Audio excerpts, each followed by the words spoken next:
talk show online, the world-famous Jiggy Jaguar Show. Well, welcome to a fantastic special edition of the world-famous Jiggy Jaguar Show.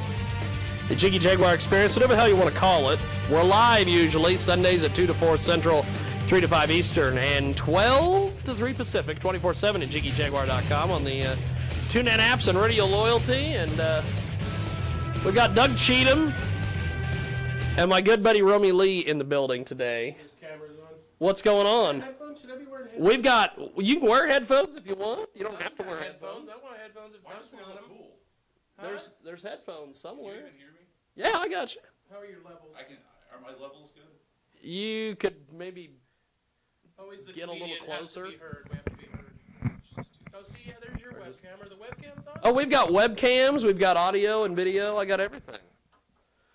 Are we live or this is? No, this? we're taping this. Okay, cool. This will air tomorrow. This will air Sunday. Sunday at. Oh, I just seen 2 Central. I see myself. 2 Central, 3 Eastern. Filleting the mic. Is when this will. See, look, you're right there, and see, Dude, Doug's right there too. If I got a camera on me, I need to put this fucking hat back on. Now, before we get into this, you guys are when we tape this, we're getting ready to do this show at the Double Barrel tonight. CD release party for both of you guys, right? Yes. That's the plan. Why did you guys decide to do this as a double CD release? Is there a purpose behind this? Well, we recorded them both the same night, and we both decided we were gonna do it. They turned out really well. Fucking great crowd, great sound. Turned out really well, so we just decided to both do it. And I thought it was a good idea because when I finally figure out that I'm gay, this is a nice test run for our wedding and subsequent honeymoon. That's what we're doing. We're trying to raise money to move to Iowa. Since Kansas, they're not fans of the queers. They're not real fans of the queers. Wait, did Iowa legalize it? It's been legal in Iowa for a while. How did that happen? Mm-hmm. I mean, I'm not against it. I was just I'm not against it. No, I'm not. It was just Iowa's not one of those states that goes. They're really progressive, Doug. Wow, that's impressive because there's just not shit in Iowa, except for obviously packing. There's so shit. It's shit packing. So it's yeah. Isn't that like it's a pork producing state? No pun intended. Okay, pun intended. Well, what do you guys think about all this with Kansas trying to like do all sorts of craziness with the queers? It's Kansas. They're going to be the last to come around on anything. They're going to be the last to come around on legalizing marijuana. On legalizing pot. And That's right. gay marriage and anything else marriage. that doesn't really matter to anybody else. They'll be the last that says it destroys families. No offense. Even though the divorce rate for regular hetero people is like 50%. No offense. Fuck Kansas. This is the most ass backwards hillbilly state I've ever seen. And I live here. Let's take some callers. That's right. We'll take some callers on a tape show. Yeah. Just have them call in tomorrow, Jiggy, and forward them to my phone. Just forward them to your phone. 3-way them to me. We can get Matt from Harrington to call. Now, you were talking a little bit about this Harrington situation last shit, night. Here we go. We fucking Let's rocked a pack house in Harrington, Kansas last night, and Doug went without a microphone because it was feeding back, so he just screamed his set the entire time, which was entertaining. Now, that is not... I didn't scream the whole set. I just talked vocally. See, I couldn't do that. I'm not a loud dude like you.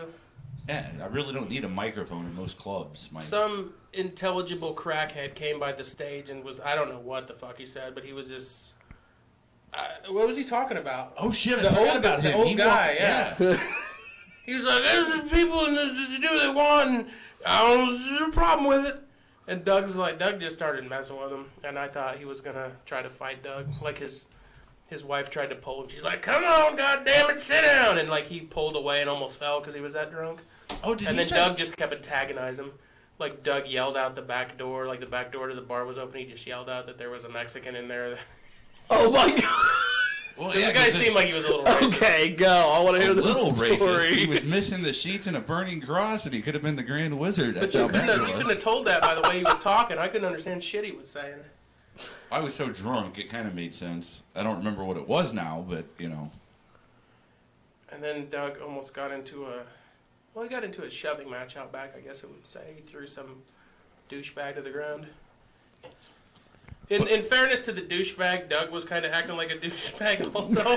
Please explain like a douchebag. As a completely sober bystander, I wasn't drink. I had like 2 drinks before I went on stage, and then was just drinking water, so I was completely sober. Yeah. Apparently, he bumped into you on the way out to go admonish his girlfriend, who was being a silly bitch, is I think what he said.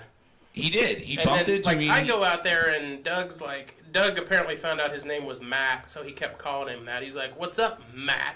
Like, he was just saying it real condescending to him. He's like, "How do you know my name, bro? How do you know? No, bro. How do you know my name, bro?" And then, like, he came back out, and he's like, "Go talk to Jesse." I guess that was his girlfriend. He's like, "Go talk to Jesse, Matt. Matt, go talk to Jesse." And he's like, he said something. He's like, "Dude, what fucking... do I know you? Why do you keep calling my name?" He's like, just go talk to your girlfriend. He's like, "Go hit her."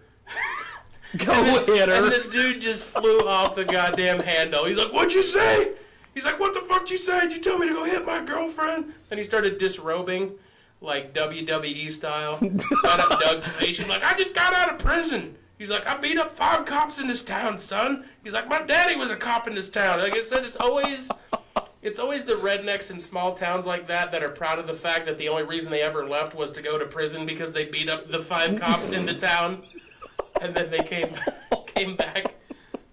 And, like, he put his hand on Doug, and Doug was just calmly and coolly smoking his cigarette. And then Doug shoved him, and then he shoved Doug back, and Doug grabbed him by his shirt and whipped him to the ground like a fucking small child.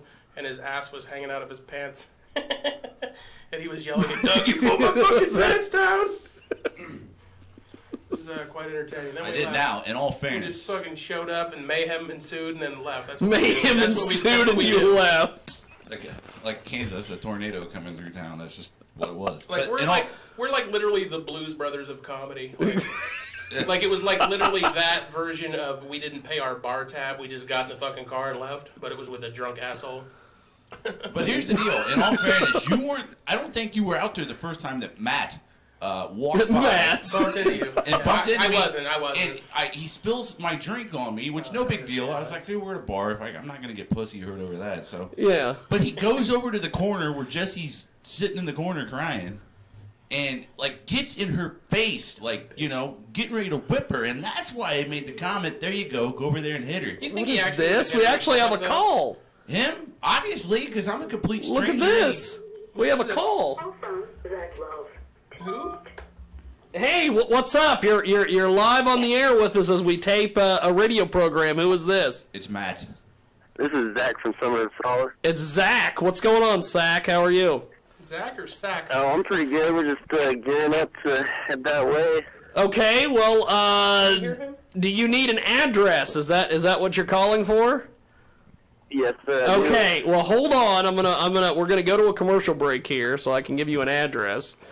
Because we just don't want anybody showing up over here. So we're gonna do this. We're gonna take a timeout here.